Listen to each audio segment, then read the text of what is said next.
Hi, this is Michael Buffer, and welcome to the BoxHard Podcast. Hello, everyone. This is Mikey Garcia. It's the monster from the swamps, Regis Rougarou Prograis. Hey, what's up? This is King Carlos Fournier, former IBF world champ. This is Michael, the Bounty Hunter, 2012 Olympian and your people's champ. This is Charlie Edwards, flyweight champion of the world. This is Fast Eddie Chambers, and you're listening to the BoxHard Podcast with my main man, Joey Coastman.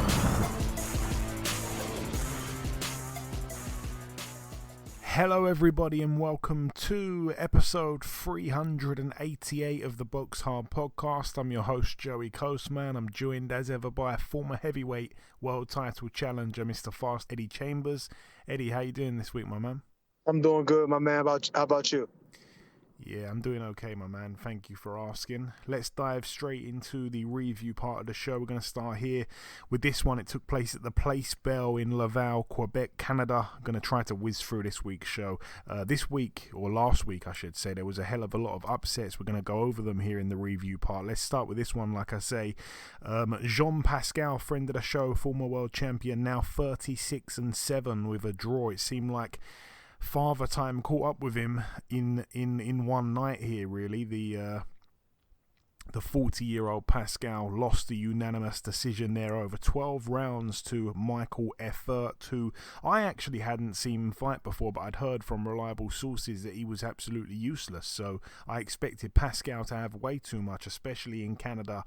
And obviously there's been question marks about Pascal being a clean fighter and all the rest of that stuff. So I didn't think that Effert would have a chance in Canada, but boy, oh boy, I was so wrong, and he dominated the fight there. And Jean Pascal, that's probably the end of the road for him. And like I say, I think it was potentially a final eliminator, maybe just an eliminator, but yeah, that's it for him. I don't think he's going to be world champion again. On the undercard, another massive upset as well. Jessica Kamara, who really, like I say, probably deserved the decision against Callie Reese about a year to 2 years ago.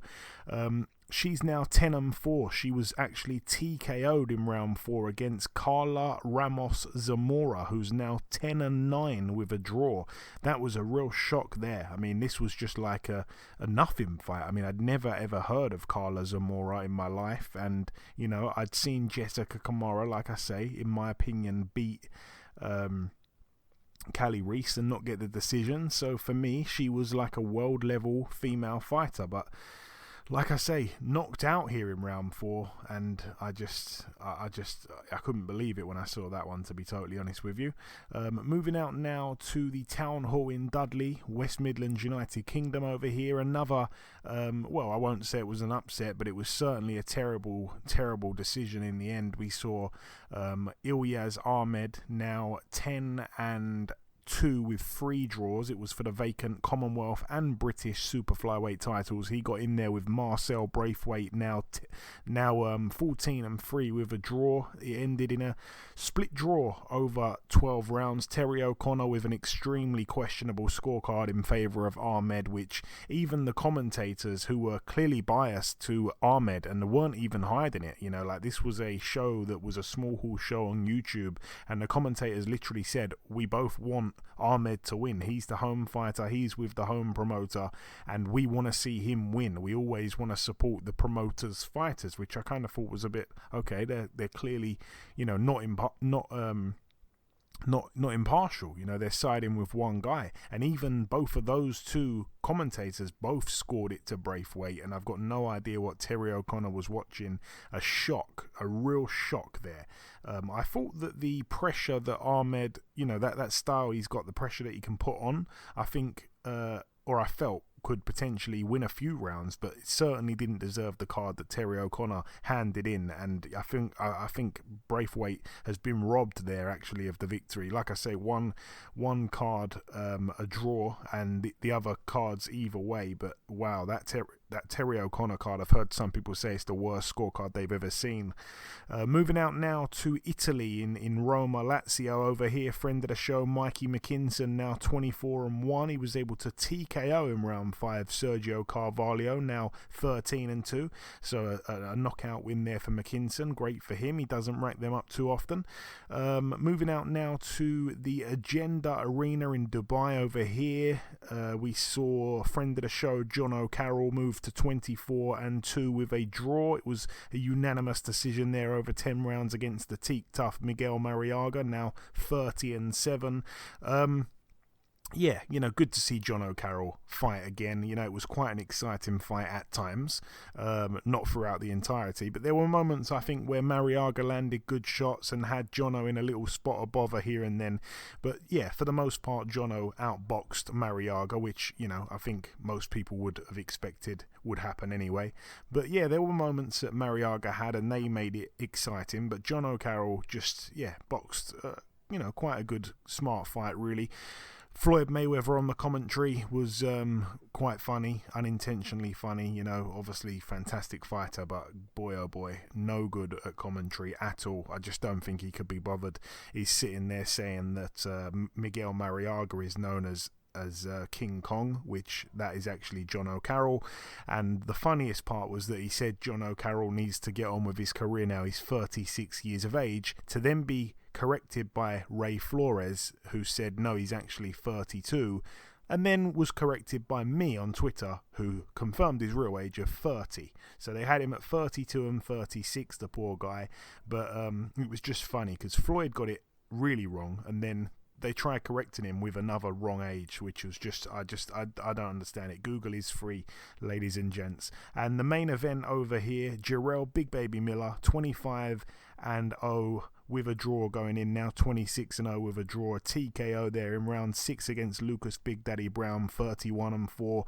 Big Baby versus Big Daddy, like we said. I didn't expect it to go 6 rounds. I didn't really expect it to go past 4 rounds, especially... I thought that anyway, but especially seeing the pair weigh in as well. Obviously, Jarrell Big Baby Miller came in really heavy again. I think he was around about the 330 pounds mark, and I'm not entirely sure what Lucas Brown weighed in at, but I heard someone say that the combined weights of both guys was 610 pounds. I don't know if that's 100% accurate or not, but... yeah, incredible. Just to confirm, no, actually, that is 100% right. Miller was 333 and Lucas Brown was actually 277. So there we go. That's huge.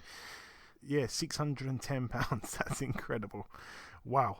But like I say, Jarrell Big Baby Miller didn't really impress me. It led to Dillian White sending a tweet saying that Jarrell Big Baby Miller is so bleep.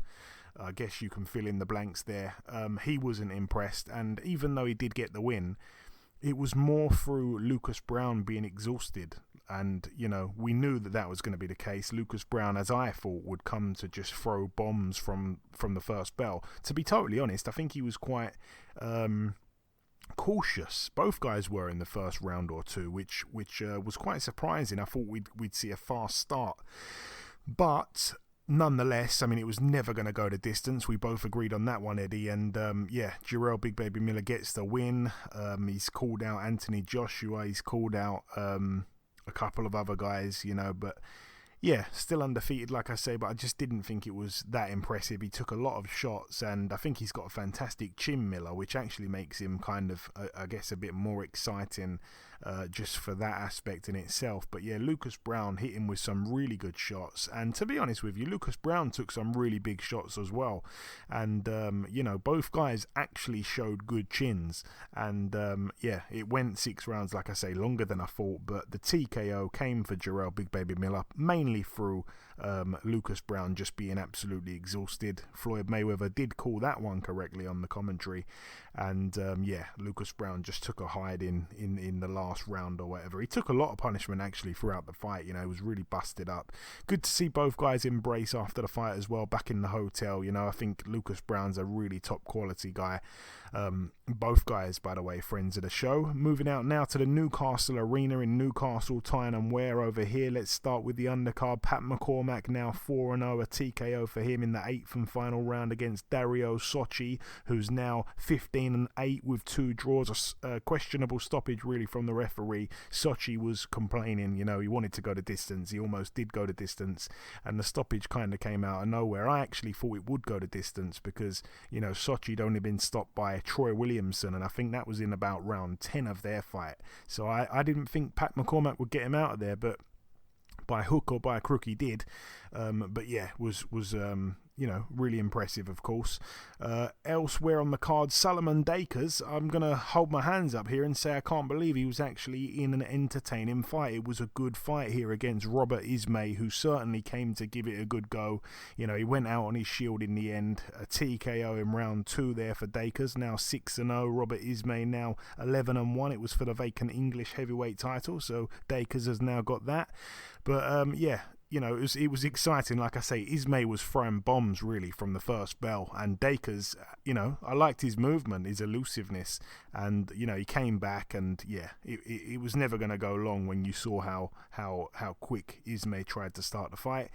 Hopey Price now 10-0, a unanimous decision against Thomas Masson. Again, no real surprise in that one. That was my pick.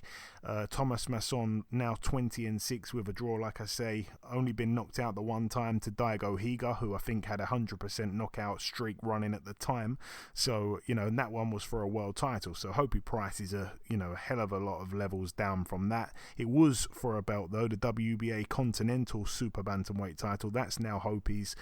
Some people frustrated online that, Hopey didn't go through the gears and try and get him out of there. I think that Masson is a really tough guy, and I think Hopey Price, it wasn't the first time he was scheduled for 10 rounds. It was the second time, but that other time he was scheduled for 10 rounds was just one other occasion, and I think he knocked the guy out in like 2 rounds. But he would have known this is a tough, durable guy. I'm probably going 10, and I think he was saving a bit, to make sure he could go 10 and not get completely exhausted. So yeah, I can understand it, that there's people that just weren't happy, but I didn't really think he put a foot wrong. He dominated the fight, and the main event was a cracker as well, a brilliant learning fight for me, for Cyrus Pattinson, now 6-0. It was a really good fight with Chris Jenkins. Jenkins now 23-7 with 3 draws, way better than his record suggests. The Tau come in round 9. It was for the vacant WBA International Welterweight title. Chris Jenkins was in the fight, he was in the fight. Probably up to maybe like round 8 or something. That's where Pattinson, decided to crank it up a little bit there, and obviously Jenkins couldn't hang with him when he did so. But no, brilliant fight, and I'm happy that it's getting the plaudits that it deserves, because there's a lot of people out there that are saying it was a fantastic fight, and even people in America are saying how good of a fight it was. Obviously they saw it on DAZN, so happy that a next gen show is getting the plaudits that it deserves, because a good fight is a good fight, and it doesn't really matter what level it's at. And not to say both guys are low-level guys. Obviously, Jenkins a good fighter, and Pattinson, we don't know where his ceiling is, but I'm really happy that it's getting the recognition worldwide. And moving out now to the Water Pyramid in Long Beach, California, USA. I've flown through this as quick as I could, Eddie, but I'm going to come to you here. Joseph Jojo Diaz, extremely disappointed, now 32-4 with a draw. A split decision loss to Masito Gesta, the Filipino fighter, now 34-3 with 3 draws. It was over 10 rounds there, split decision in the end for Gesta. And yeah, I mean, he just outworked Diaz, who now, unfortunately, is on such a losing, a terrible run that he's lost 3 fights in a row now. Yeah, it's unfortunate. I watched the fight. Actually, I was kind of impressed with the Gesta. He was really really good with the jab. Really kept him busy, kept Jojo Diaz busy. Like you could see Jojo was actually trying to stalk. He was trying to close the gap and was looking for that perfect punch. And with a guy who's busy, who's keeping jabs, surprise jabs, different shots, different feints and things like that on you, you have to be a little more active with your offense in order to be effective. But he just couldn't get a foothold. It was this guy just kept the jab in his face, kept him guessing. He never, every once in a while, he would get a nice shot off or would get a little busier, but it never was enough to really really gain enough traction in the fight to really do anything, and really win any rounds or enough rounds that was going to make a difference. I just think that the kid fought a great fight, disciplined, tough. He surprised me. I didn't really know much about the guy, but now I'm impressed, and I want to see him fight again. Yeah, you're right. I didn't expect much from Gester. I really thought that Diaz would have this in the bag, and I thought, to be honest with you, boxing, politics and the rest of it, if this is close, then they're going to give it to Diaz, and obviously one judge did. But I think, in the end, Gester was the rightful winner, and as you say, was very active, popping out that jab, using his feet, and he really frustrated Diaz, who really struggled to put together, more than maybe 2 rounds he'd win in a row through those rounds. Like he was struggling to rack it up, and it wasn't consistent. He tried to come on strong in the later rounds, and even they were close rounds. But Gester gets the victory. But I really wasn't expecting that from him. Obviously I seen him lose to Jorge Linares, and he's pretty much really a guy that loses his biggest fights. So mad. So brilliant for him. He's beaten Joseph Diaz Jr. here, and in the fight before that he beat Joe Diaz Jr. So I don't know which other Diaz he's going to beat next, but couple in a row there, Jojo Diaz Jr. and Joe Diaz Jr. So no relation, of course, but funny side story there. But anyway, that brings the review part to a close. The final thing for me to do is to welcome this week's special guest. Ladies and gentlemen, please welcome the undefeated pro boxer and entrepreneur. It is, of course, Mr. Joe Fournier. Joe, welcome back on the show, my man. It's been a minute. Yeah, it's great to be back, buddy. You always call me when I got something exciting to talk about. Otherwise, you never check on me. What a lie. But Joe, we last did an interview back in April 2021, almost 2 years ago. How's things been, my man?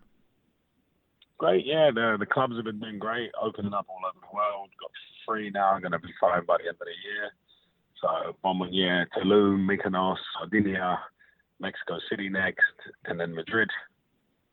Wow, there we go. Been keeping busy. And like I say, last time we spoke, you were getting ready to fight on Triller against, the reggaeton artist Raycon. Obviously, he wasn't a real boxer. He stepped into the ring with you. He was no match for you. KSI isn't regarded a real boxer. How confident are you that the outcome will be the same here, Joe? Listen, at the end of the day, he's the best of the YouTube boxers. He's the fittest. He's the most athletic. He's probably the most powerful. You saw in his last fight against, somewhat average MMA fighter.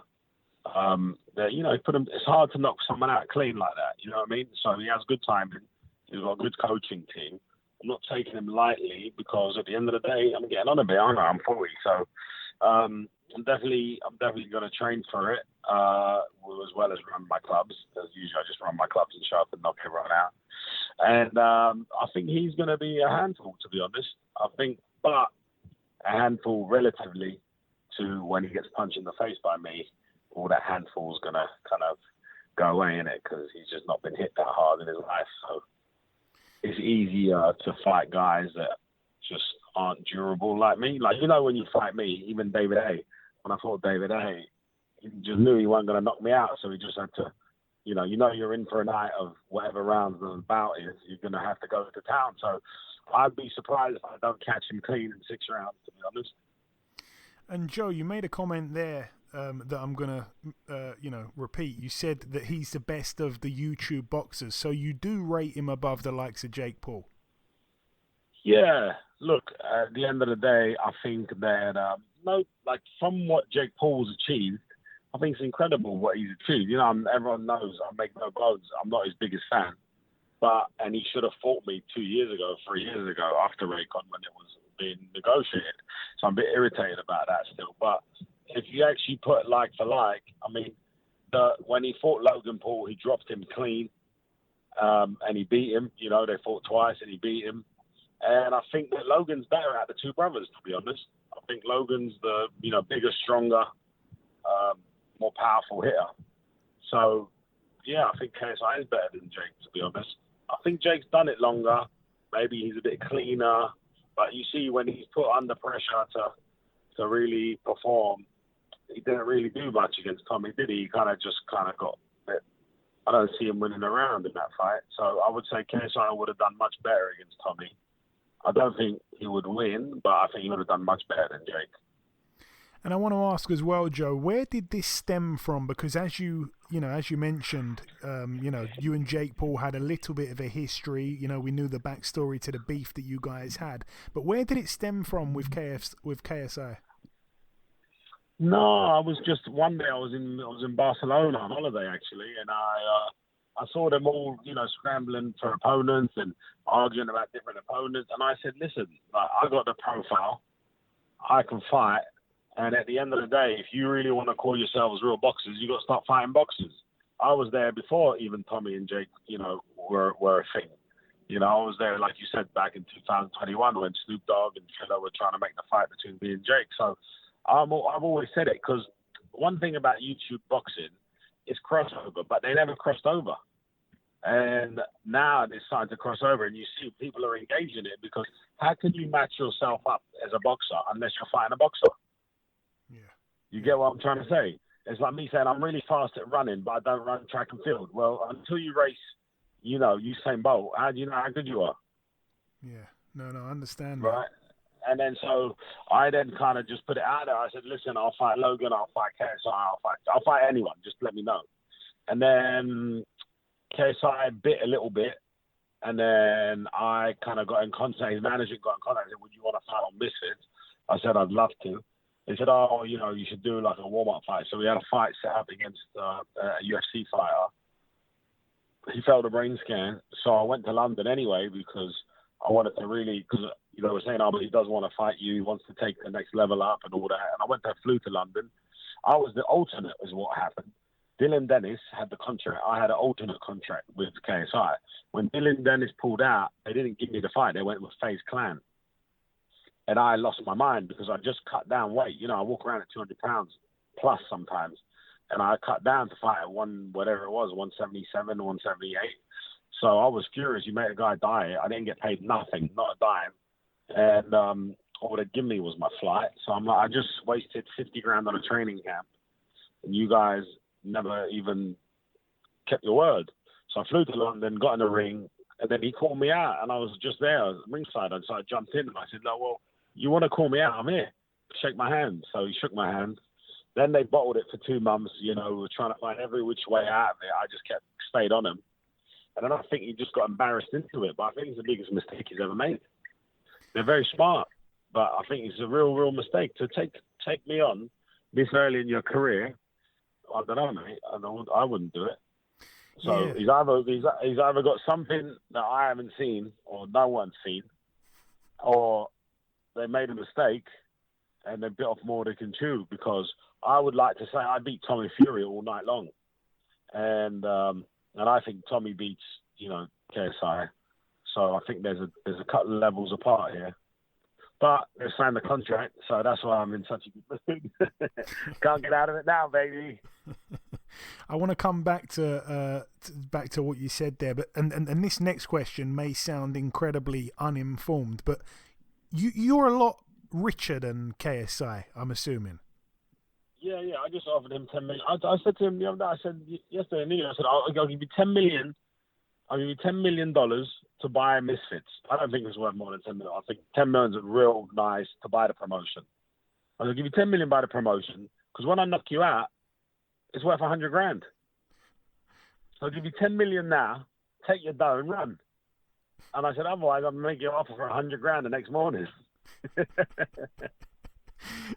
And obviously, Joe, with that being the case, with you having more money than KSI, I mean, you know, a lot of people from the outside, they look at this YouTube boxing and they say surely the only attractive thing about going into this realm and fighting a YouTube guy is the money.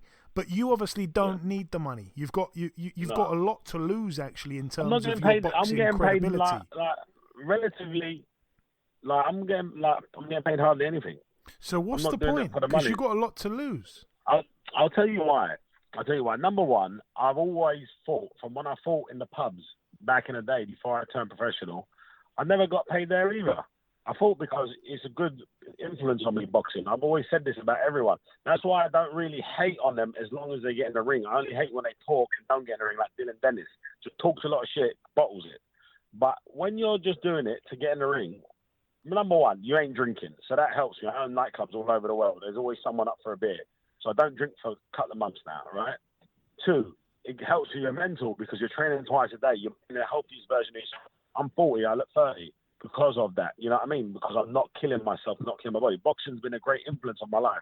It creates discipline. When I'm disciplined, I work hard and my companies do better, right? So there's a whole holistic effect of why I box. It's never been about the money, even when I was getting paid. You know, big money like I did against David or whatever. It's to do with just, I'm in camp now. I'm having a good time. I like the life of being in training camp. I like the press. I like talking to you. I like the lead up. Also, what's great, the benefit that isn't just that with Misfits is the platform is one of the biggest platforms in the world. Whatever they want to say, you know, the pro boxers want to hate or whatever, can't deny it. I've had, since I've announced this fight, 126,000 people go to @Joe my Instagram, to look at my stories. Who else, right, with 207,000 followers has 126,000 people look at their stories? Don't happen. So I feel like I'm a great mentor to these young kids, the youth, from business to sports to athletic to guiding your way. You see, if you follow me on Instagram, you get a lot of inspiration. A lot of people message me day in, day out. You really inspired me. You changed my outset and my perspective on life. All of the good stuff that I do, right? So to be able to have a voice then that is heard by, 10 times more people that usually look at my story, well, why not? And that's the benefit to fighting on Misfits is I've done a 3-fight deal, actually, and there's a rematch clause. So it could be a 4-fight deal with these guys. And it just builds my profile to actually do good, to actually motivate the youth, the young kids that are thinking, shit, because guess what? It was only 9 years ago, yesterday, this weekend, 9 years ago, where I fought my first ever white-collar boxing fight. Can you imagine? In a pub in Camden. And I was selling tickets to my mates for 15 quid. I trained for 4 weeks with White Collar Boxing in London and just fought some random dude. And now I'm fighting, headlining, pay-per-view, DAZN, right, at Wembley. So if I'm not a motivation to the youth, to the kids out there on the streets doing the wrong thing, to go, you know what, if I could do it, why can't you do it? I did it at 30, you started at 31. So if you're 16, 17, 18, if you just start grinding, you can put them knives down, you can put them guns down, you can leave that gang. And you can just get down the gym and just start training and be something one day. That then you can be 40 like me and telling the other kids, because it's a cycle, isn't it? So that's why Misfits is important. Now, although I feel it's a big mistake on his part, I do appreciate the opportunity to put me on, because I am going to knock him out, because that's what I do. I knock people out. But he does bring my voice a lot bigger now to inspire others. Yeah, no, well said, Joe, for sure. And you've answered one of my questions I was going to ask you in a minute. I was going to ask about if there were, if there was a rematch clause. You said there was. Obviously, the fight takes place May the 13th at Wembley Arena. What has negotiating been like as well, Joe? You said that for a couple of months they were a bit ghost, but how's it kind of been? Because they're obviously not fully, in this boxing world. It's new for them. Listen, I'm literally, for what I earn, I'm fighting for nothing, the way I see it. So there was no, the financial negotiations were pointless. Just didn't even bother with it anymore. I was like, whatever.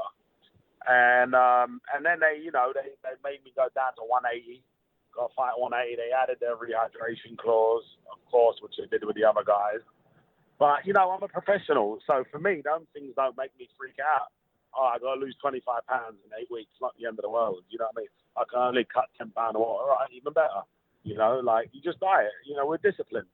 I'm disciplined in all aspects of my life. So I would scare off a lot of people. But for me, I think he's so mismatched that I'm going to really do some damage to him, you know what I mean? So there's nothing they could have. I basically just ended up agreeing to everything. I think they only gave me 4 ringside seats. I was like, all right, cool, great, give me the ringside seats, let's go. Just send me the contract. You know, so yeah, it wasn't my finest negotiations. I think they've done a number on me, to be honest, but like that's not the point of this, is it? I was never doing it for the money. So, you know, yeah, all right, they want to squeeze every inch, let them squeeze every inch. Good luck, like that. And you know what was nice about it is that lean means, you know, in their budget, they got more money for the up and coming fighters, the YouTuber kids, which need it.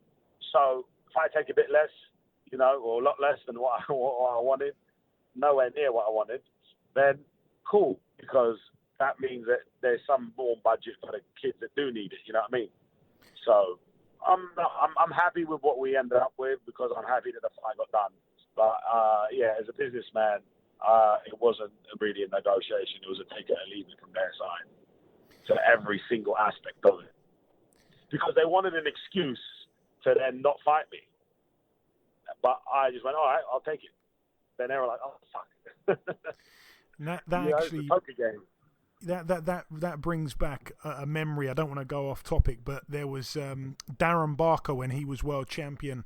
There was a guy that creeped into the top 15, and the guy wanted to fight him, and all he wanted was a very small amount of money, but he just wanted about 10 ringside seats. He just wanted peanuts. And Darren Barker said, oh, this guy's come to the table, he just wants peanuts and all he wants is some ringside seats. I should fight this guy. And his trainer said, no, we're not going to fight that guy, because I've heard lots and lots of dangerous things about him. That guy was the relatively unknown at the time, Gennady Golovkin, and he thanks his trainer to this day that he didn't let him take the fight. But yeah, that's another story for another day. His trainer's Tony Sims, right, Darren Barker? Yeah, it was Tony. Great coach. I trained with Tony back in the very, very beginning.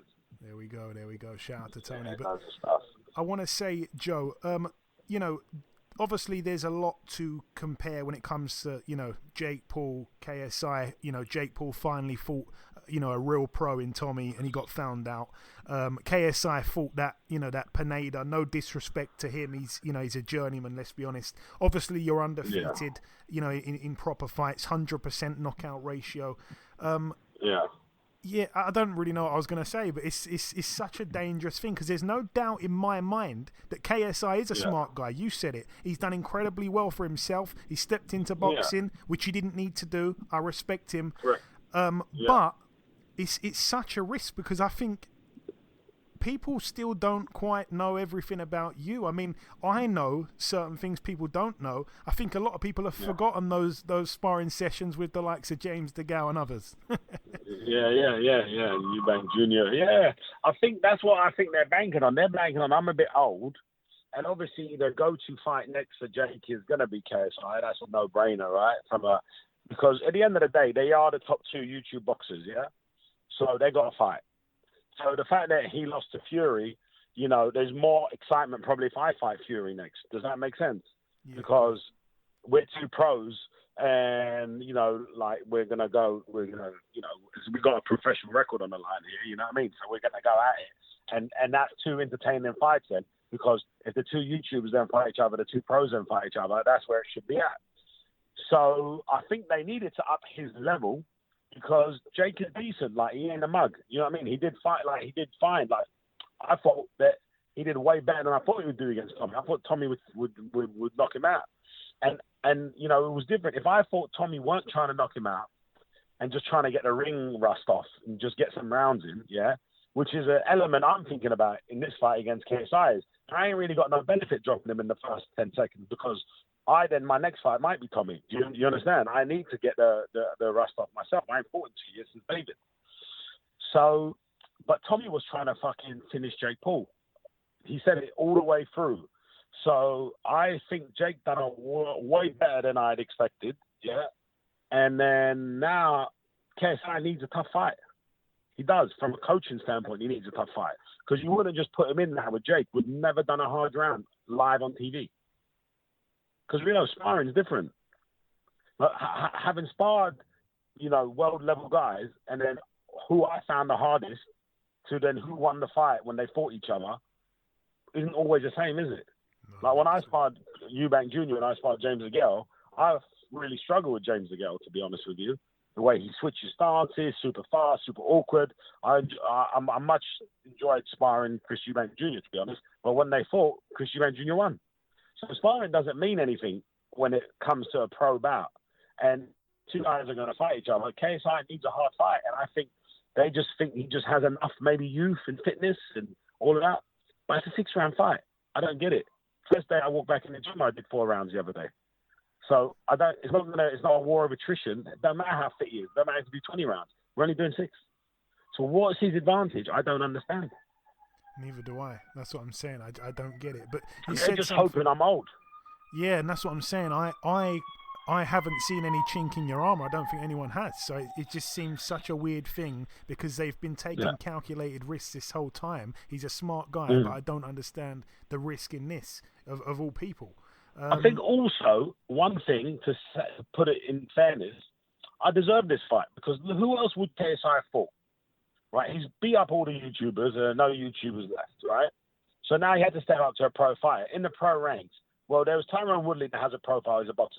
He's lost 2 in a row, got knocked out clean last. Why would he get this fight? What's the benefit to KSI fighting Tyron Woodley? There's 0, right? A guy that's been beat by Jake Paul twice. So there's no value in him. Tommy Fury who went the Jake route, so he's out of the game. Logan's his partner in Misfits, so he's out of the game. Who's left?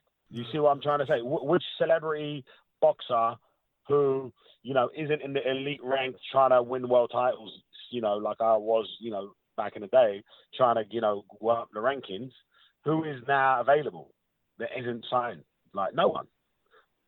Like, you're not going to go and fight, Liam Smith, are you? No, that wouldn't be calculated at all. But Joe. Right. So you're getting the best high. I remember I'm WBA international champion. Buatsi has still now. After me was Buatsi, right? So I was ranked number 10 in the world. I'm still undefeated. Who else?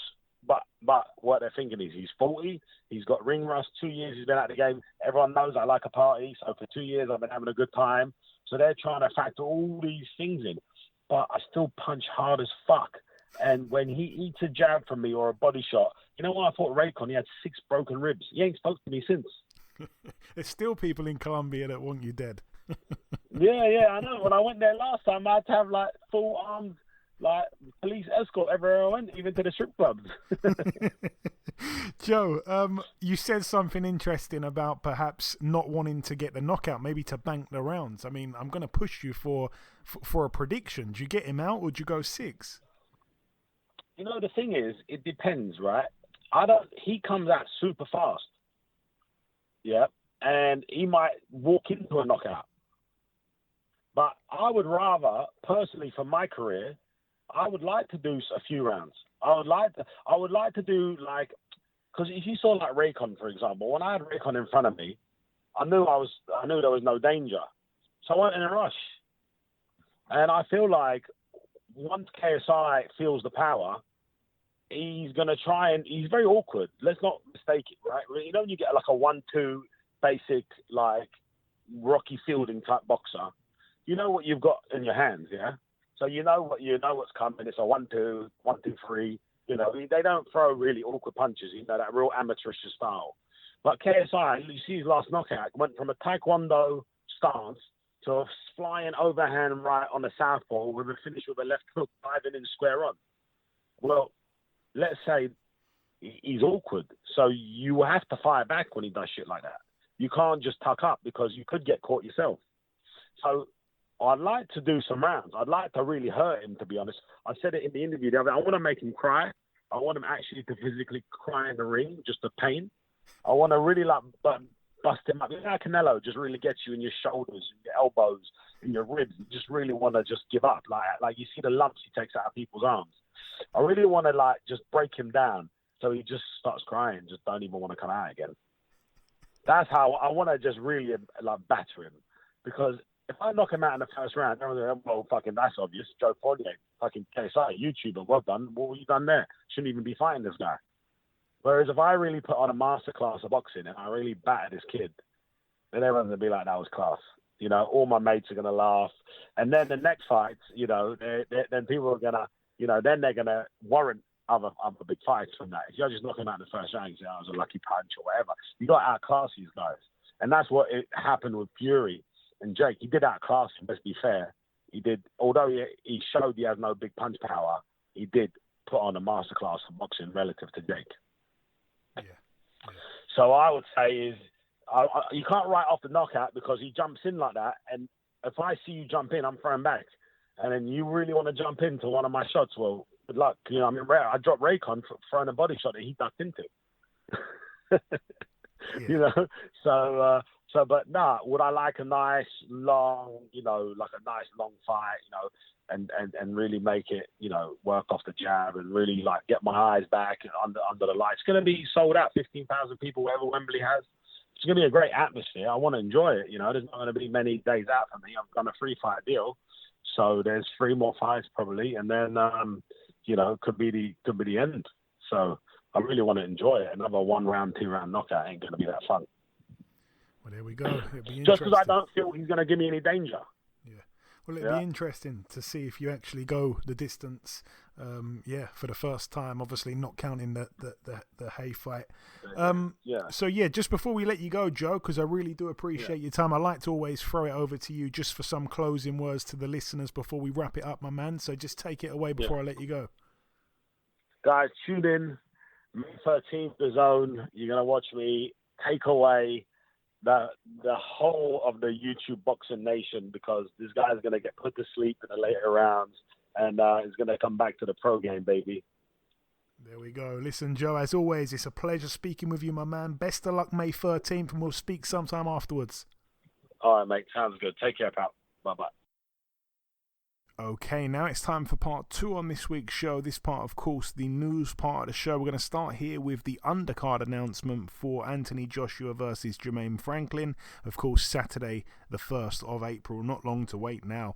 On the undercard, we're going to see for the European middleweight title, Matteo Signani getting in with Felix Cash. We're going to see a really good heavyweight fight here, I think, between Fabio Wardley and Michael Polite Coffey, who a lot of people were really, really high on until his career got derailed by Jonathan Rice. And obviously, in his last fight as well, losing to Hovhannissian, that was a shock as well. But there's been times in his career where he's looked real good. And, you know, he gets in with Wardley, who, you know, he's on a run, really. But I think this is the kind of fight that if Polite Coffey comes in, you know, in shape, this should get him excited. You know, if he beats Wardley, he gets big fights after that. So it's a must-win fight. You know, his career is absolutely in tatters at the minute, and he needs to win this fight.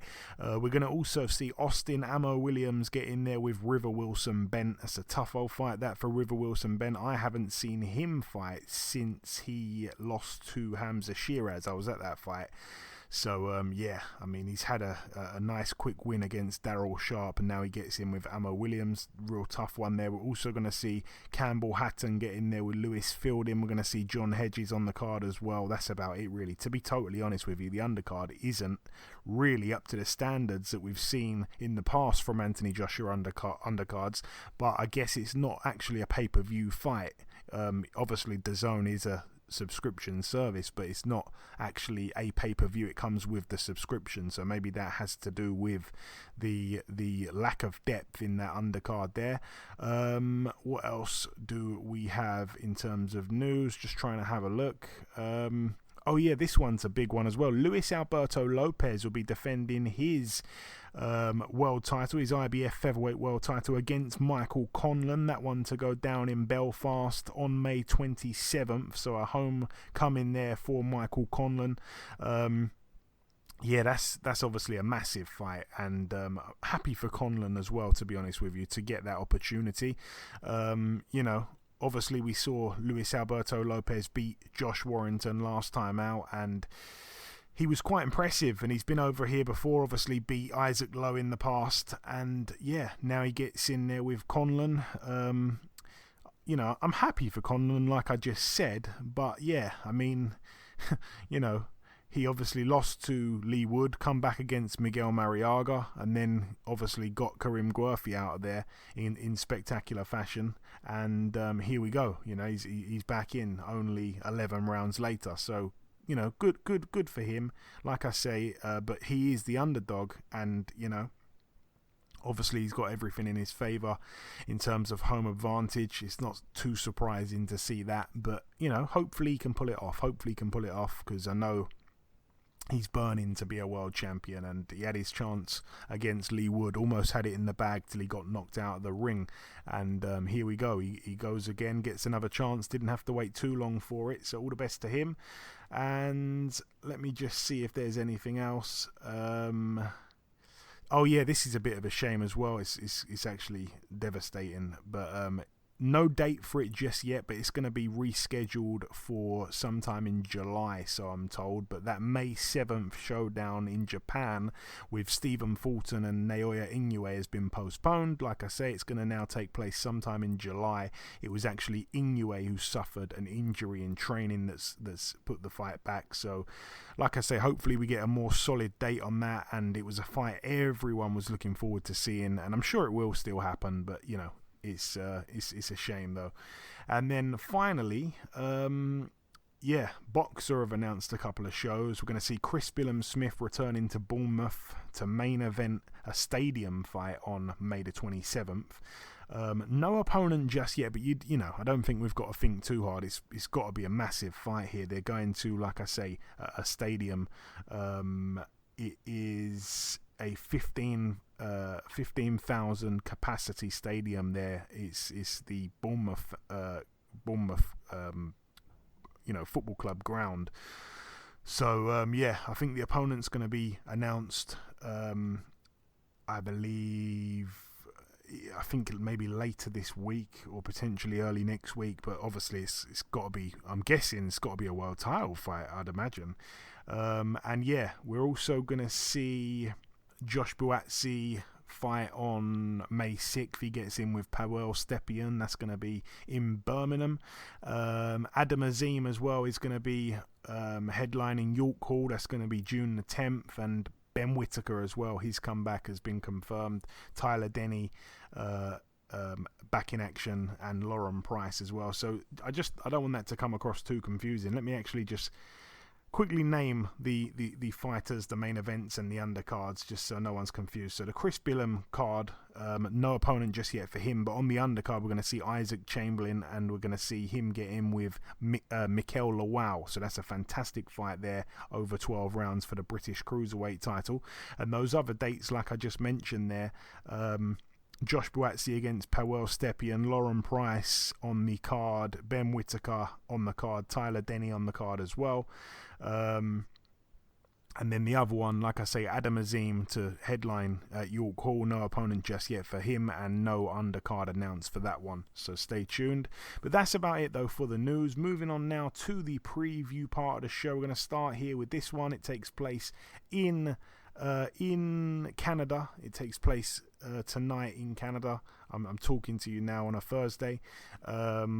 This podcast more than likely will go out on a Friday, so I'm saying tonight, but by the time you listen to this, the fight might have already took place. It takes place at the Montreal Casino in Quebec, Canada. Over here, Christian Mbili, 23-0. It's over 10 rounds here. He gets in with Carlos Gongora, who's 21-1. I really like this fight. I'm quite impressed with Mbili, and I was one of the few people, by the way, that said Mbili wouldn't get Vaughan Alexander out of there in his last fight, and he did go the distance, and not many people saw that one coming. So I was quite impressed with him, even though he didn't knock him out like a lot of people expected him to. I mean, Vaughan Alexander is just super duper tough, and Mbili, I think, can win this fight against Gongora, but it's close with the bookies. They're not entirely sure. Gongora can certainly crack, and obviously his one loss came to Lerone Richards, and Lerone just had a style that Gongora could not. I want to say, use a Mike Tyson slogan, impregnate. He couldn't impregnate his style, and I don't know what it's going to be like when he gets in with Mbili, because Mbili can be hit, Lerone Richards can't be hit almost, and it should be quite interesting there over 10 rounds for the WBA International and WBC Continental Americas super middleweight titles. Also on the card, Simon Keane, 22-1, gets in with friend of the show Eric Molina, 29-8 these days. I mean, look, let's be honest. We know what's going to happen here. Simon Keane's record is quite impressive. You know, he can certainly bang. And unfortunately, at this point in Molina's career, you know, 8 losses these days, all 8 by knockout. You know, they've all pretty much been early. And, you know, he gets in with Simon Keane, like I say, 22-1 with 21 KOs. In his last fight, banged someone out in a round, and a lot of the time banging people out in round 2s and 3s and 4s, you know. So I'm expecting him to just absolutely walk through Eric Molina, unfortunately. But I'd love to see Molina pull it off. I mean, like I say, really classy guy. Some people forget he was still going to his job teaching disabled children while in training camp, getting ready to fight Deontay Wilder. That's something we should never forget. The guy has a heart of gold, but unfortunately he's not very talented, and he seems to be, you know, totally finished. I think he retired and came out of retirement, took a few more paydays, getting banged out again. It's sad to see at this point. Moving out now though to the Bolton Whites Hotel. This one's going to be live on Channel 5, by the way, in the UK. On the undercard, Sultan Zorbek 13-0 gets in with Facundo Arce, who's 15-9 with 2 draws. That's over 8 rounds there. We're also going to see in the main event, friend of the show, Lyndon Arthur, 21-1. It's for the IBO World Light Heavyweight title, the vacant title. He gets in with Brian Suarez, who's 18-1 with 17 KOs. So something tells me that this one probably won't be going the distance. Obviously, you know, I'm looking at that guy's 17 KOs. Hasn't got anyone on the record that I recognise, and he did get banged out in 1 round back in June of last year in the only fight he's had really against anyone of a decent level. Got in there with Albert Ramirez. So you know, I'm expecting Lyndon Arthur to beat him, to be honest with you. I will say they both share a common opponent in Walter Sequeira, and Walter Sequeira got knocked out in just 1 round by Suarez, whereas Sequeira, I believe, went further than that with Arthur. Yeah, went 6 rounds with Arthur. So I don't know if you can read much into that, but yeah, anyway, I don't see it going the distance there. That's it for that one. Moving out now to this one. It's a bit of a weird one. It goes down at the Domo Alcalde in Guadalajara, Jalisco, Mexico. Over here, it's going to be live on DAZN. It's just really it should be an easy comeback fight for Jose Zepeda. Don't think he's fought since he lost to Regis Prograis, and he gets in here, you know, in a homecoming back in Mexico, gets in here with Niraj Goyat, who is 17-3 with 2 draws. I think at one point he was linked with fighting Amir Khan, and the fight, for whatever reason, didn't happen. You know, this guy lost to Sergio Martinez back in 2018. He's not a very good fighter, the Indian fighter. So, yeah, it just doesn't make sense to me. Must just be an easy comeback fight there.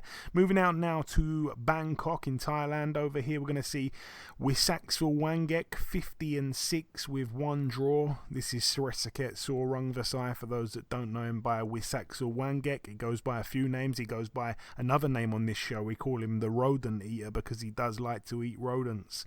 And he gets in with Pipat Chaiporn, who is 48-16 with 2 draws. That is over 8 rounds there. All the best there to Wisaksville Wangek, Sresaket Sorungvasai. Moving now to this one. It takes place at the Manchester Arena in Lancashire, United Kingdom. It's going to be live on Sky Sports. What do we have? Let's start with the undercard, I think. A few names on it. Let's start with this one.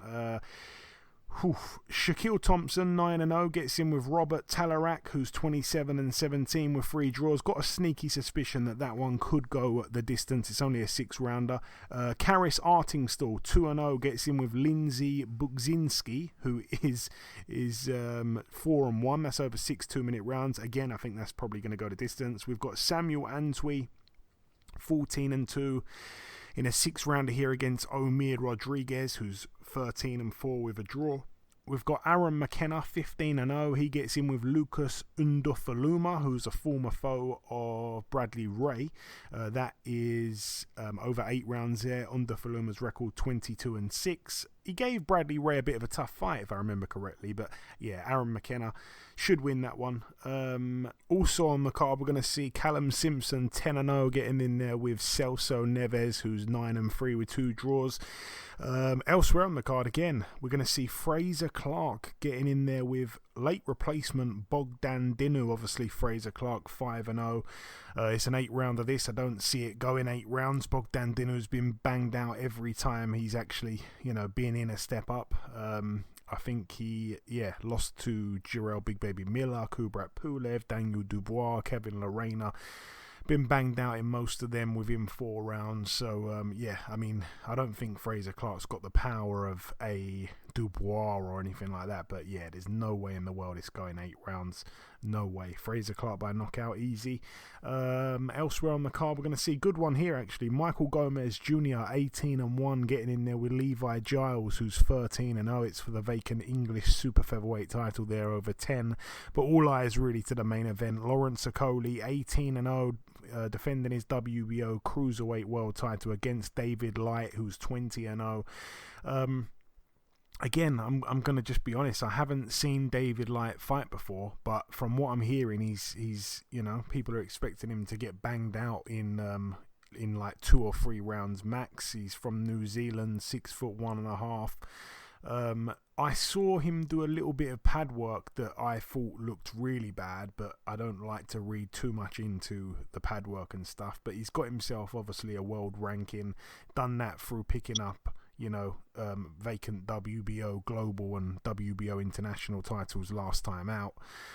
He beat Brandon Glanton, actually, so that is a notable win there. He did that in the States as well, so that was I guess a good win. Obviously, looking at that on paper, took his O, beat him by split decision over 10. But he was down in that fight, and obviously this is a mammoth step up here against Lawrence Okoli, who's huge for cruiserweight. We all know that, can really punch, has really transformed his career from being a little bit hard to watch at times into being quite exciting. But David Light, I think, will be light work for Lawrence Okoli. Moving out now to the Telford International Centre in Telford, Shropshire, United Kingdom. This one I'm guessing is going to be on BT Sport. Let's start with the undercard. We're going to see Moses Italma 1-0. Will his fight go over 1 round here? He gets in with the undefeated 2-0 with 1 draw, Ramon Ibarra. It's over 4 rounds. Italma is 9-1 to win this fight on points, by the way, so they're so sure he's going to bang this guy out. I don't know if this guy's as bad as his debut opponent when the guy literally went down off the first punch. Also on the card, we're going to see Raven Chapman, 5-0, getting in there with Linda Lecher, who is 15-5 with 2 draws. That's over 10 2-minute rounds for the WBC International Featherweight title.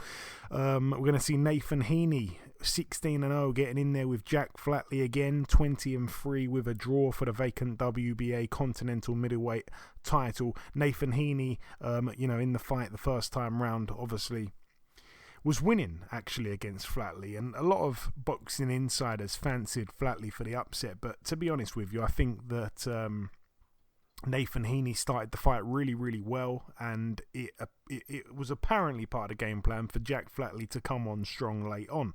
And obviously we didn't get to see the later rounds because a cut caused the contest to be ended prematurely. It went down as a technical decision for Nathan Heaney.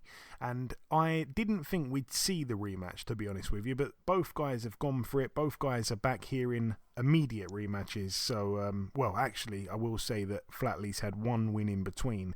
Nathan Heaney hasn't. So I think this is as exciting as it was first time round, and still there are people picking Flatley.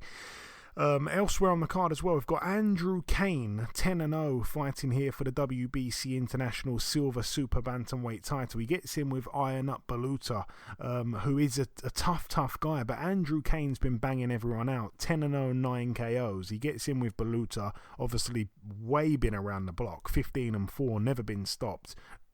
Barely been hurt, to be honest with you. Been in there with obviously Brad Foster, David Oliver Joyce, TJ Doheny, Michael Conlon, Liam Davies, amongst others. And I think that it could be quite exciting, actually. But I wasn't impressed with Baluta in his last fight against Liam Davies. He was awful, but I think Liam Davies was very impressive that night. So for me, I basically I'm saying that I think Andrew Kane wins this one on points, and I think that's a bit of a that might be quite good, that price with the bookies, because I don't think he's going to get Baluta out of there, but we'll have to wait and see. Should be a good one. And also on the card as well, Jason Cunningham as well, 31-7. It's for the vacant WBO International Super Bantamweight title. He gets in with Miguel Gonzalez, who's 33-3. I feel like there's about 20 different Miguel Gonzalez's in boxing, but Jason Cunningham, he apparently had a fight scheduled for April against Liam Davies. That can't be happening. There's no way he's fighting both guys there in the space of 4 weeks. No way in the world, especially when realistically he's probably not going to get Gonzalez out of there. We'll have to wait and see, but I mean, yeah, he's coming off that loss last time out to Zolani Tete. I was at that fight and it was a bad knockout. He was battered that night by Tete, who has subsequently failed a drugs test, I believe, and that's all up in the air. But anyway, Cunningham was on a hell of a run. He gets in with Miguel Gonzalez. The only thing that concerns me is, he's been stopped twice in his 3 losses, but it's been in good company. It's been to Andrew Maloney and it's been to Jerwin Ancajas, but they have been in recent times. Maloney was, I say recent times. Maloney was 4 years ago. Jerwin Ancajas was 2 and a bit years ago, but I don't think he's the same fighter he was maybe 6-7 years ago, if that makes any sense. So, been around the block now. Lost to Paul Butler, lost his O to Paul Butler back in 2013, and again that one was almost near world level. So he's been floating around for a long enough time, and I don't know. I mean, I don't know what Jason Cunningham's going to be like. He's got 7 losses now, and that one was brutal last time to Tete. So I actually think Gonzalez is worth a small punt at about 3-1 there for the upset, especially if Cunningham really is going ahead with that Davies fight, which I just can't see it happening. But I haven't seen any clarification, so I don't know what to go by. But anyway, all the best to Jason Cunningham. Got nothing against him at all. All the best to everyone there. Moving out now to the Save Mart Arena in Fresno, California. Over here, we're going to see Sinisa Estrada, 23-0. She gets in with Tina Ruprecht, who is 12-0 with a draw. I've given Sinisa Estrada a hell of a lot of praise in the past, but yeah, I like this fight. It's a good one.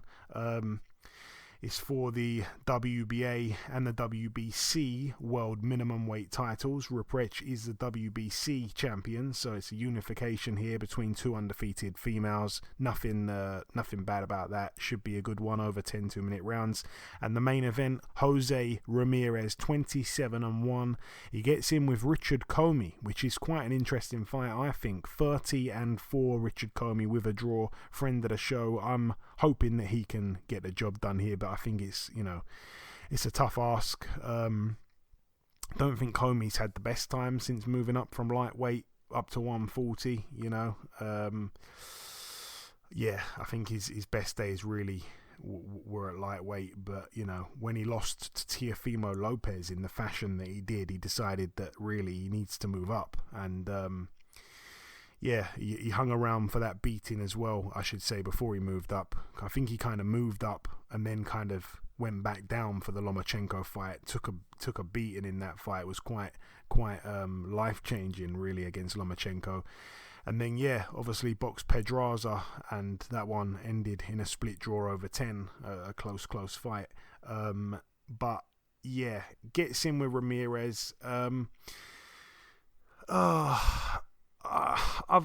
I like Ramirez as a person, but there's a few times I think he's lost fights and been lucky to get the decision.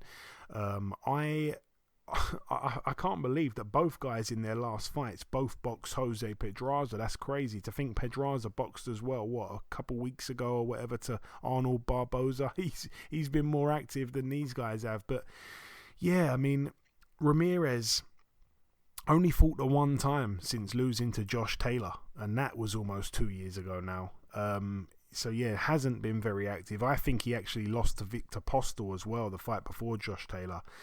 So, I don't know, man. I think you'd have to favour Ramirez because he's massive, at the weight. But yeah, Commey's got a chance. I'd love to see him pull it off, but he's a rightful underdog here. Did you want to give anything on that, Eddie, about Ramirez and Comey, or? Well, I mean, yeah, I haven't seen that fight what he did that he had with I can't. Lomachenko? No, with Josh Taylor, Ramirez. Right. Yeah, that was now that I look back, that was a while ago. That wasn't his last fight. He's had one since then. One since then. So, I mean, it's just inactivity sometimes can really do bad things to you. You know what I mean? Even in the worst thing was the fight, the fight with Taylor is that he lost that fight. I'm not sure what happened in the other fight. So, I'm not. I don't know. I really don't know. And Comey, and who was Comey in with last time? I remember what I'm saying. Both guys boxed Pedraza last time out. Comey got a draw, and Ramirez obviously got the win.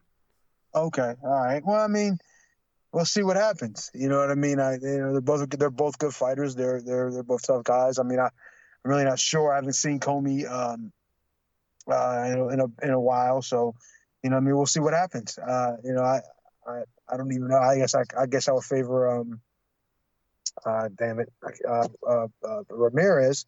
You know what I mean? He's still a good fighter. I mean, him losing the fight with what the hell? Taylor. What is wrong with me? You would think I took a lot of punches, I guess, huh? But no, yeah, the Josh Taylor, but he's still a really good fighter. Obviously, won the last fight, so I mean, I would favor him. Interesting fight, you know what I mean? I'm gonna try to watch it. I'm not gonna make any promises, but yeah, it'll be. I feel it's gonna be a pretty interesting fight.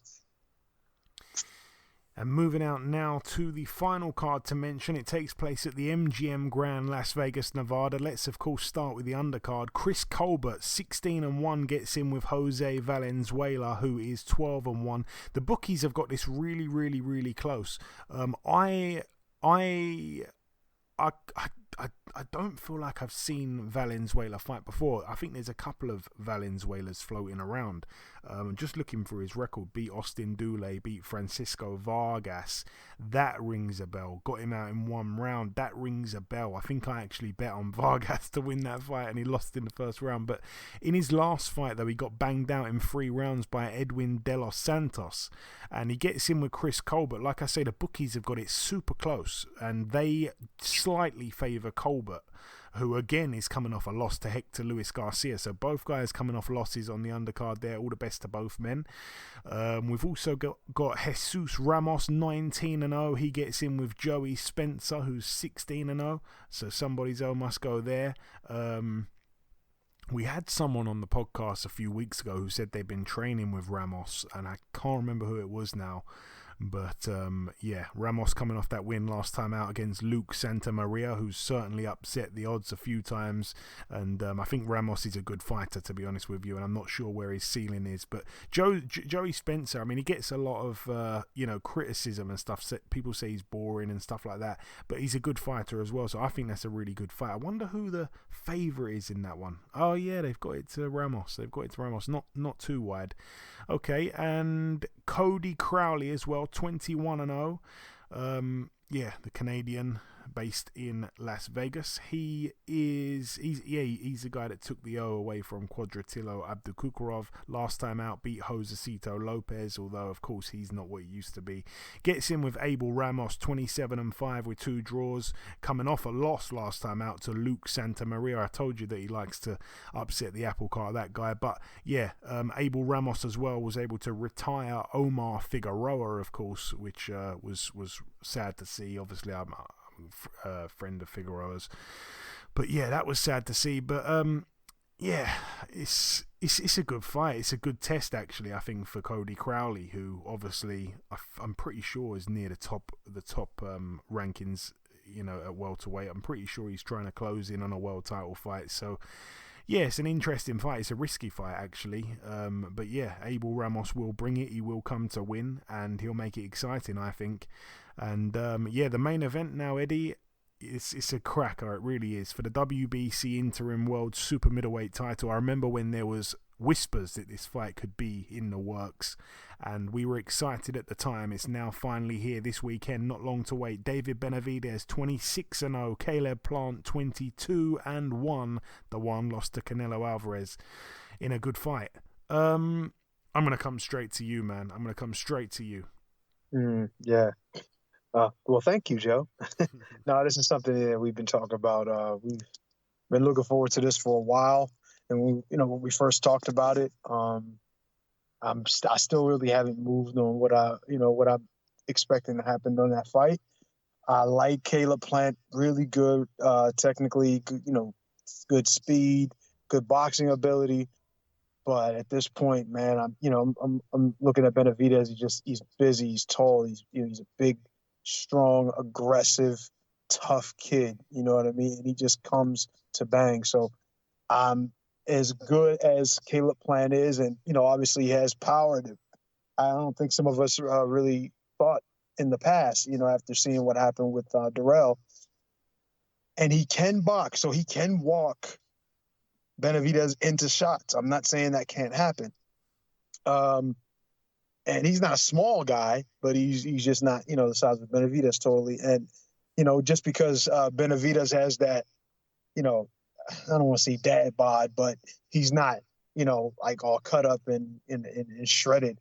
He's still, strong, tough, aggressive, and he's not a terrible boxer. He's not a bad boxer at all. He just is an aggressive guy who wants to bring the fight to you. So that kind of works in Caleb Plant's favor to a degree, because it seems that Caleb Plant wants guys to come to him, and that's his style of boxing, cute kind of style. So and it can play into his hands, but I just think the kind of pressure and the kind of pace and the power and the aggressiveness that Benavidez is going to bring is just going to be a lot. It's going to be a hell of a lot, and I'm just not sure Caleb Plant's going to be able to set the traps necessary to get to get the win. You know what I mean? I don't foresee him knocking out Benavidez or with in one of those situations where he catches him with a good counter shot or anything like that. I mean, it can happen. It's not impossible. But I really haven't seen him in trouble like that, since watching him. So it's just it's hard to see it until it happens. You know what I mean? It's hard to see these things happen until it just happens. So, incredible fight. I'm so looking forward to it. This one, I'm gonna say it, Joe. I'm not gonna miss this one. I'm gonna make sure I find time to watch this one. Well, I like to play devil's advocate on this podcast sometimes, Eddie. And listen, both guys are friends of the show. Obviously, I've got a soft spot for Caleb Plant, knowing his story. David Benavidez is a monster. He is a monster, and I've always loved watching him fight. Such an exciting style. He's all action, and I think he does want these big fights, and he's obviously been calling out the big names for a long time now. He sparred everyone when he was 15, 16 years old, sparring with Canelo, sparring with Golovkin and others, and he sparred everyone there is to spar. And the only knock that people have had on Benavidez is his resume. When it comes to sparring, his resume is impeccable, but when it comes to actually fighting, his resume has been open to criticism. And you got to remember, last time out boxed David Lemieux. It was a terrible. I can't even believe that fight actually got sanctioned. Kyrone Davis before that, which was a bit of a tough fight till he got him out of there. Ronald Ellis before that. Roma Alexis Angulo, Anthony Darrell, J. Leon Love. The two back-to-back fights with Ronald Gavril. People have been quite frustrated because we've known for years that this guy is a talent. We've seen the highlight reel knockouts. We've seen the exciting clips, but there has the resume hasn't matched the expectations. We've seen him do this stuff to mediocre fighters. We haven't seen him do it to top level fighters, and that has always been the question mark. This is two elite fighters going at it here, and I think Caleb Plant is so underrated, so underestimated, and I actually think his boxing brain is right up there. I really do, and he's proved that to me in recent times. Obviously, last time out, it was very personal with Anthony Dirrell, and it was a fantastic knockout to end things. But let's not get carried away. Dirrell isn't what he once was. The fight before that with Canelo Alvarez, a fight where he put up a really good fight actually till he ended up getting stopped. His record, his resume, it's not fantastic either. But these are two, like I say, elite fighters, and we've seen him fight Canelo in Caleb Plant. We've seen him give him a good fight till he got stopped. With Benavidez, we just haven't seen him at this level. They've both boxed Anthony Dirrell. I'm throwing him out of the argument here, but other than that, there's question marks. And basically, what I'm trying to say to you is, I'm making a case for Caleb Plant. I'm not saying he's gonna win. I'm not saying I'd bet on him with confidence. But what I am saying is, Caleb Plant to win on points is 5-1, and I think that's crazy. Yeah, I can't disagree with you on that, Joe. This is like Tommy Fury, Jake Paul price again. Yeah, what did I say about that, Joe? But hey, listen, if you're gonna bet and you're looking for that underdog, get me a couple dollars kind of bet, that's not the worst idea. Is to put it on Caleb Plant to win by decision. I mean, I don't see him stopping Benavidez, and but I can see him possibly getting him to, like I said, fall into some of those traps. Use that boxing brain that you said he has, Joe, because he does. He has a hell of an IQ. He knows how to use range. He knows what counter shots to throw. You've seen it with Canelo. Canelo's as good a boxer there is in boxing. So when you think about what we've seen Caleb Plant up against and how he's dealt with it, he's always dealt with it better than most would expect. You know what I'm saying? Even with Dirrell. You know what I mean? After Dirrell got the knockout, people was thinking, oh, maybe he's going to give Caleb Plant a good fight. And look what Caleb Plant did. You know what I mean? He's always done well in the face of the detractors and the people who just didn't think he was, going to be up to snuff. And he's done it. So it's not a terrible idea if you want to make that bet, because he is a good enough fighter to do that. I just see Benavidez is. And it's hard to say because Benavidez, like you said, he hasn't faced the competition, right? But, it's not like everybody's just can't wait to fight him. They haven't. It's not like they're, looking, hey, y'all sign the contract with the guy right now. They're not looking for that. They don't want that work, to be honest. So he's got to fight who's going to be in front of him. You know what I mean? He's got to fight. Some of these guys are desperate for money or desperate or want to get to the top level too. And they just say, to hell with it. I got to fight whoever I got to fight. And he had no choice, and they have no choice. But, some of these other guys, to be honest, are just really trying to protect what they have already. And they don't want to risk it against a guy like Benavidez because they just don't really know for sure whether they're going to be able to beat him. So you got to give it to Caleb Plant for stepping up to the plate. And he really believes he's going to win. So like I said, I agree with you, Joe. It's not a terrible bet. Not at all. Yeah, I think it's close to a 50-50 fight. Obviously, Benavidez has got that style that I could see overwhelming Plant, but then Plant has the brains where I could see him outsmarting Benavidez. So I think it's a brilliant fight. Cannot wait to see it. If Benavidez walks through Plant though by any chance, then. That's a mega statement. If he can get him out within like 4 rounds or something mad like that, wow. I mean, I don't see that happening. I think we're going to see some rounds here, but I think it's going to be a brilliant fight, and I'm so happy that it's happening. Obviously, this one here, we got Joshua next week. I don't think that his fight is particularly a great fight, but the big fights are coming back, and they're coming back week after week. I think now for a few weeks on the trot, which is great to see. But we're going to start here with this one. It's a brilliant fight. Best of luck to both guys. But I think it's either Benavidez knockout or Caleb Plant points. And Caleb Plant points 5-1 for me is massively overpriced and very possible. So we'll see. But I think it's going to be a cracker either way. It always is when Benavidez is involved. Oh man, I cannot wait.